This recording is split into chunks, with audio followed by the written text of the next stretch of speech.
Gente, Santos está sediando a edição do Seminário Internacional de Justiça Restaurativa, uma iniciativa da Secretaria de Educação. Estou aqui com a Venusa Fernandes, que é secretária de Educação. Aliás, uma bela iniciativa e um projeto maravilhoso, né?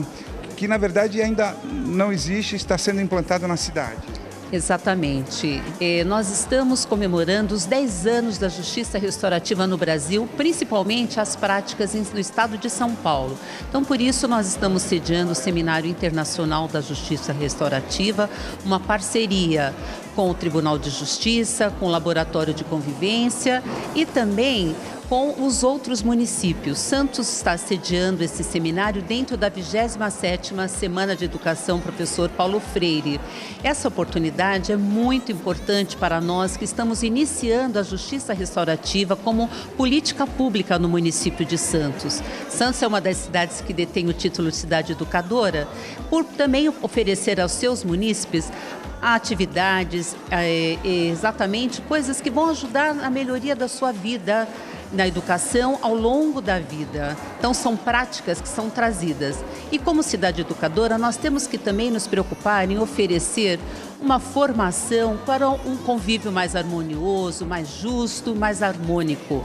Então, por isso que nós estamos investindo na justiça restaurativa. É uma prática que vai envolver as demais secretarias. Ela foi implantada pela Prefeitura juntamente com a Secretaria de Cidadania e as demais secretarias, o Poder Público, o Ministério Público, para que dessa forma a gente consiga transformar nossa bela cidade numa cidade restaurativa também. Exatamente. A abertura foi ontem no Teatro Coliseu.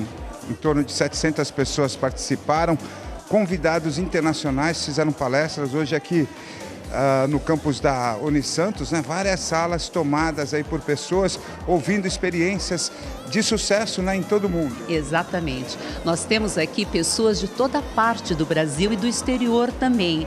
A oportunidade é a troca de experiência para que possamos fortalecer laços, mostrar o que cada município está fazendo a favor de uma educação voltada para a paz e também já a implantação dessa cultura de paz nas cidades. Que beleza. Agora eu queria que você explicasse para as pessoas que estão nos ouvindo e vendo como funciona a justiça restaurativa, né? Que é uma prática muito democrática, ou seja, as pessoas se reúnem em círculo.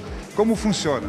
Então, a justiça restaurativa, ela é uma nova forma de se pensar um convívio mais harmonioso. Ela é uma prática milenar, em que as pessoas são convidadas a refletirem junto em círculos de convivência, em círculos de restauração de conflitos.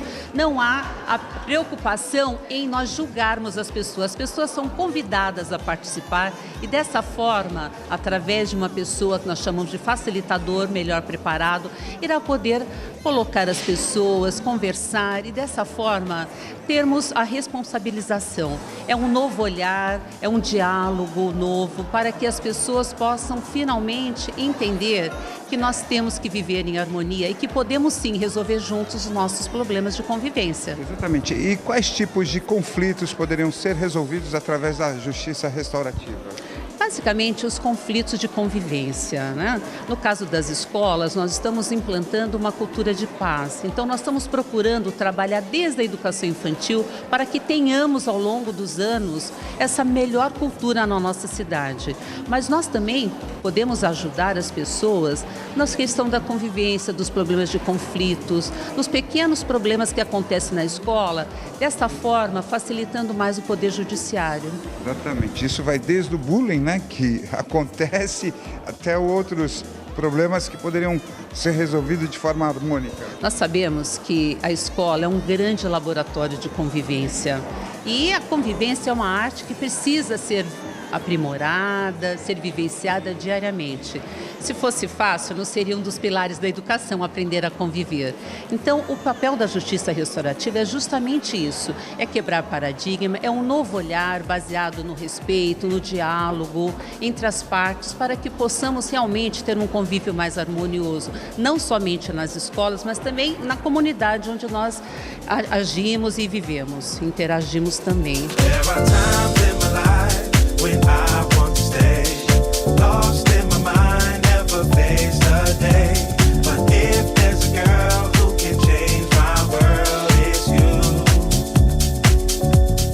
Olha, o juiz Egberto Penido é juiz da primeira vara da Infância e Juventude de São Paulo e ele coordena todo esse trabalho, né? Ou seja, como você tomou conhecimento da justiça restaurativa e como ela foi introduzida em São Paulo, né? E vocês vêm colhendo excelentes resultados. Sim, então a justiça restaurativa em São Paulo começa há 10 anos, né, de uma forma pioneira junto com o Rio Grande do Sul e Brasília, né? Desde então a gente vem tendo resultados muito exitosos. Começou em São Caetano do Sul, Guarulhos, capital. Estamos também em Campinas, Santos, Tatuí, Itajobi, Laranjal Paulista, enfim. Já temos aí uma diversidade bem razoável, ainda são ações muito iniciais, ainda temos muitos desafios, mas já viemos colhendo, como o senhor disse, vários resultados muito exitosos. E esse seminário internacional é o primeiro que acontece? Não, já tivemos alguns outros seminários internacionais, né? Mesmo lá no início, né, início de 2005, nós tivemos um simpósio internacional de justiça restaurativa. Desde então a gente vem fazendo esses seminários, fazendo um intercâmbio não só com a experiência brasileira, que já tem muito para contribuir, como trazendo então experiências internacionais. Queria que o senhor falasse como acontece essa sessão de justiça restaurativa, né? Então, a justiça restaurativa, ela trabalha com situações de conflito e de violência, tanto no âmbito do judiciário, como também criando parcerias.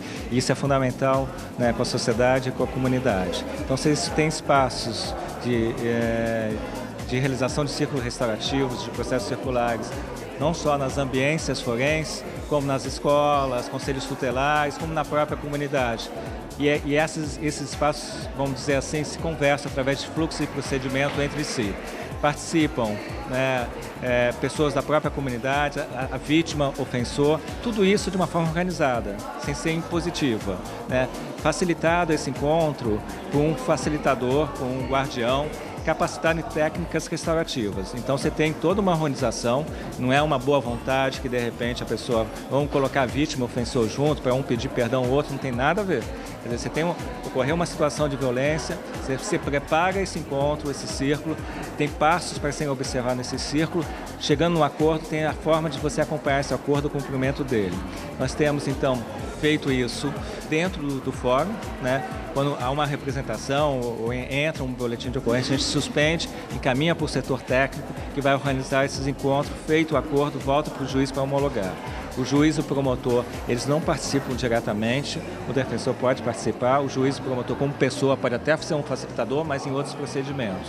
Os resultados têm sido assim, acordos mais de 85%, falando legal, tem dados estatísticos, isso varia um pouco de região para região, e mais de 90% de cumprimento desses acordos. Isso acontece antes de um processo ou é um processo que vocês trazem para essa tomada de decisão juntamente com a prática da justiça restaurativa? Perfeito. O processo circular ele pode ocorrer antes, durante ou depois até do adolescente, do adulto estar sofrendo uma pena. Quer dizer, não necessariamente se evita a judicialização, mas não necessariamente é uma coisa que exclui a outra. Ele pode ser tanto complementar como alternativo.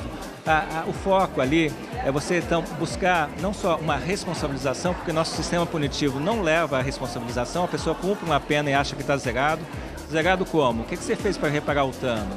Entendeu as causas que te levaram para agir daquela forma? O que você vai fazer para não cair novamente nessa reincidência? Entendeu o valor da norma que você rompeu, que a norma não é um fim em si mesma, é uma estratégia de convivência? Então você trabalha através do diálogo firme, porque falam-se que a justiça restaurativa é mais light, mais soft, mas a gente tem visto que ela é muito mais heavy, muito mais hard. Pessoas preferem cumprir, às vezes, a pena, pagar uma cesta básica, uma prestação de serviço comunitário, do que olhar de frente, que não é fácil, as consequências das suas ações.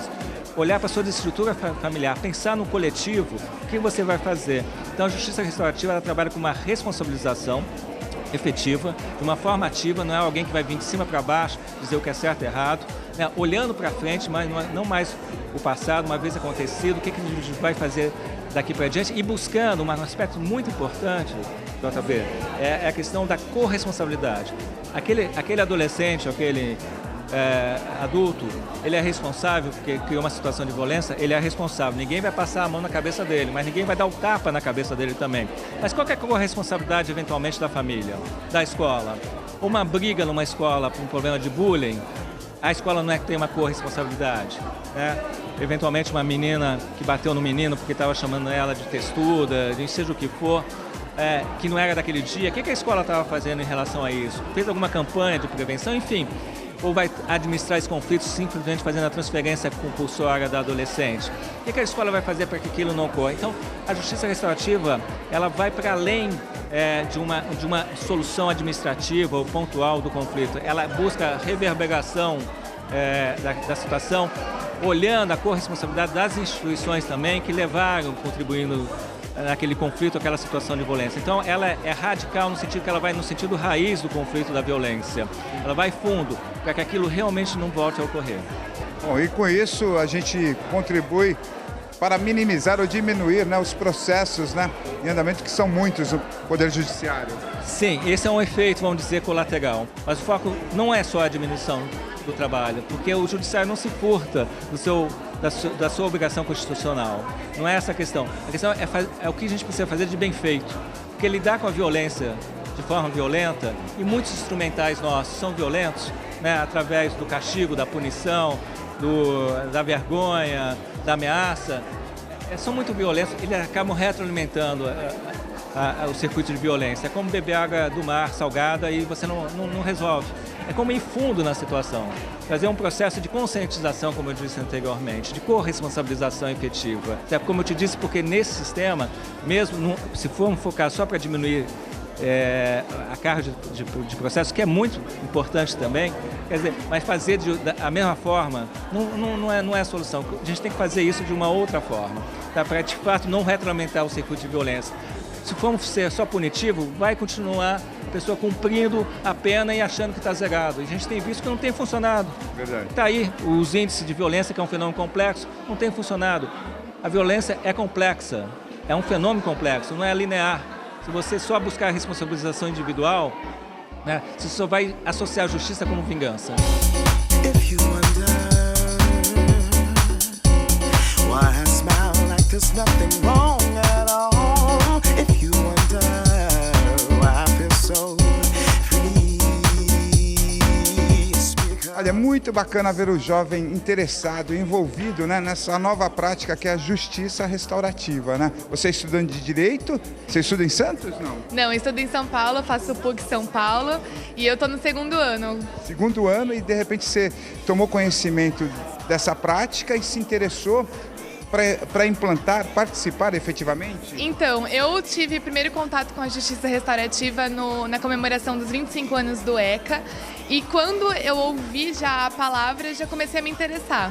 Eu faço um projeto de iniciação científica na minha faculdade e eu enxergo que a justiça restaurativa ela é uma grande proposta de solução para várias problemáticas que a justiça criminal tem enfrentado atualmente. Beleza, e olha, e ela é muito sensível e colaborou aqui. Como te descobriram cantora também? Porque você cantou uma música do Ivan Lins, né? Sim. Depende de Nós, que tem tudo a ver com o tema. Sim, então, eu, assim, sempre fui muito ligada à música e a esse meio, assim, artístico.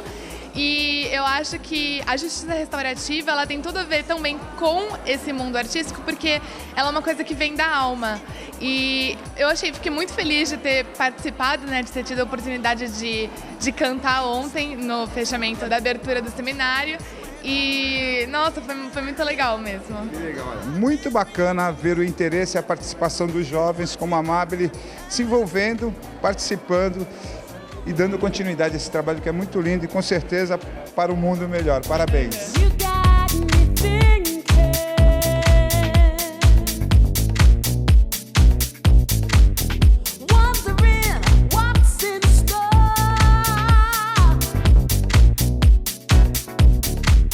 Olha, a Mônica Mume é diretora do Laboratório de Convivência, né? Que juntamente com a Secretaria Municipal de Educação organizou esse seminário internacional. Que, aliás, você está muito feliz, já estamos indo para a reta final e um sucesso, né? De participação, os palestrantes. Olha, que bacana trazer essa ideia para a nossa cidade e você também está trabalhando em conjunto com a Secretaria na implantação desses círculos aqui na nossa cidade. Isso. Realmente eu estou muito feliz. A gente conseguiu reunir um grupo de profissionais, palestrantes nacionais e internacionais, de uma qualidade e com conhecimento e com disposição e com generosidade de compartilhar tudo isso. Nós também tivemos um número significativo de números de inscritos, a gente já chegou a 750 pessoas aqui. Beleza. Entre os 2 dias. Isso mostra o quanto é importante esse tema, o quanto a gente realmente precisa cada vez mais falar e trazer novas possibilidades de resolução da violência, tanto institucionalmente como socialmente. E estamos muito felizes porque nessa manhã, e está tendo esse movimento aqui no corredor da universidade, porque 11 cidades mostraram os resultados desse trabalho.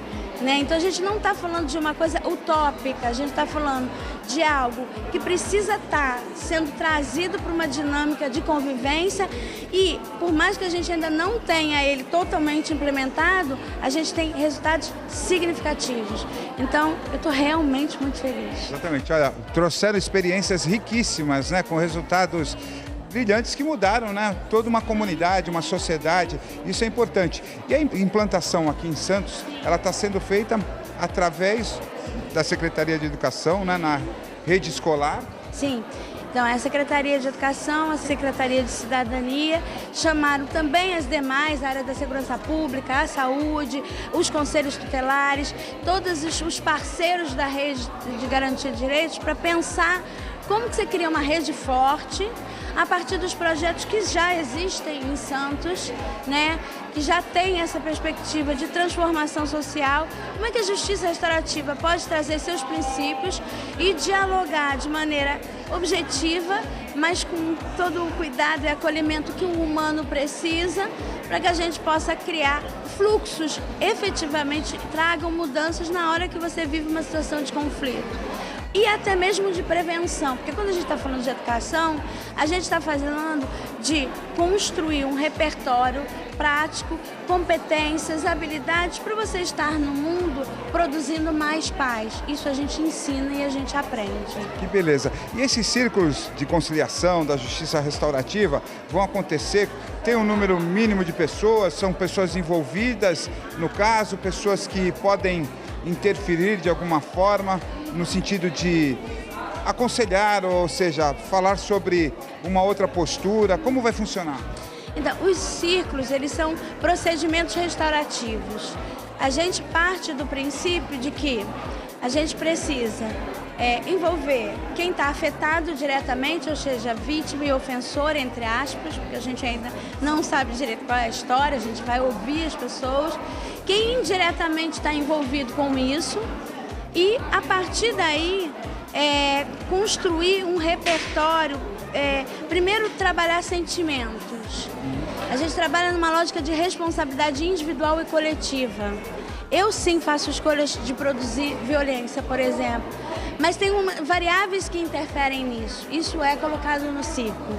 Então, esse olhar para o sentimento, trabalhar isso numa perspectiva de ver o que eu faço daqui para frente, porque o que foi, foi, e como é que a gente pode construir uma possibilidade disso não se repetir, é o que acontece no círculo efetivamente. Então, você envolve direta e indiretamente, no mínimo de 6 a 7 pessoas, porque você tem que trazer apoios, comunidade e no máximo 15 a 18 pessoas, porque você também tem que ter tempo de falar sobre isso. Você usa um bastão da fala, né, que é interessante no processo circular, que é quando você tem um bastão na fala. Você tem a palavra. Exatamente, é tipo um microfone, apesar de você estar passando para mim, dizendo, né? Mas esse bastão diz, você tem um momento de falar agora. E os demais fazem o exercício de escuta, coisa que normalmente a gente não está. Não é fácil isso. E tem um facilitador, um mediador? Exatamente. A gente pode chamar ele de facilitador ou de guardião. Eu particularmente gosto mais de guardião. E ele é preparado, tanto em termos teóricos como práticos. Isso é uma formação, isso precisa realmente ter qualidade de técnicas e de compreensão para fazer esse trabalho. E ele percebe o momento em que o conflito foi atenuado, resolvido? Então, o grupo, por isso é a responsabilidade coletiva, o grupo vai falando, pronto, a gente está encaminhando para resolver isso. A gente está chegando a um plano de ação, a gente está resolvendo isso. Então, acho que a gente está criando uma real possibilidade das pessoas se ouvirem e construírem novas possibilidades. Por isso, o seminário teve o nome de Seminário Internacional de Justiça Restaurativa, 10 anos de diálogos para mudar realidades em São Paulo. De uma forma civilizada, humana e buscando um mundo melhor, sem dúvida.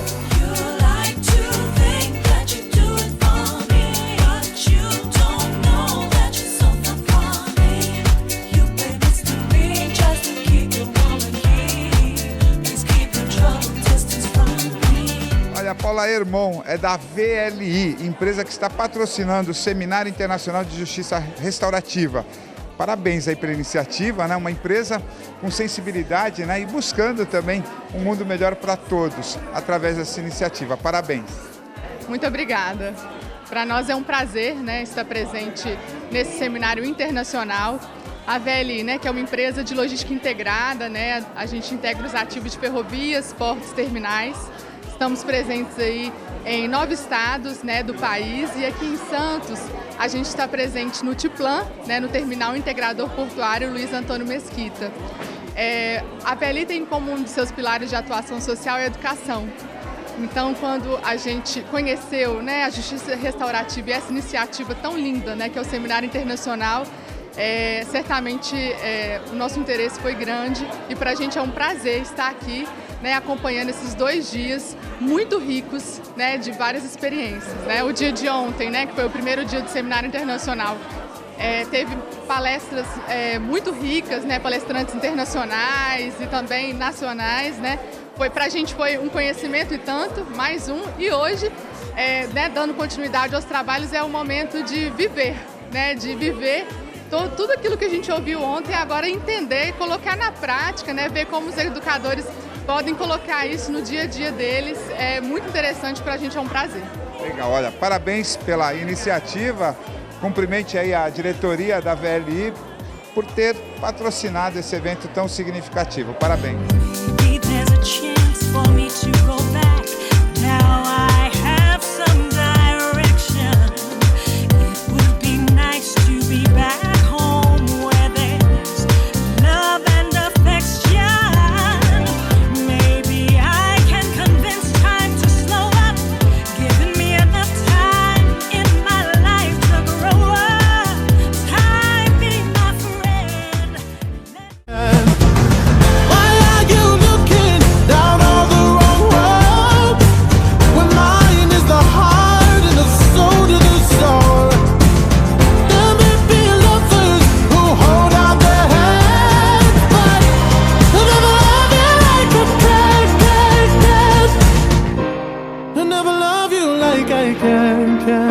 A chance encounter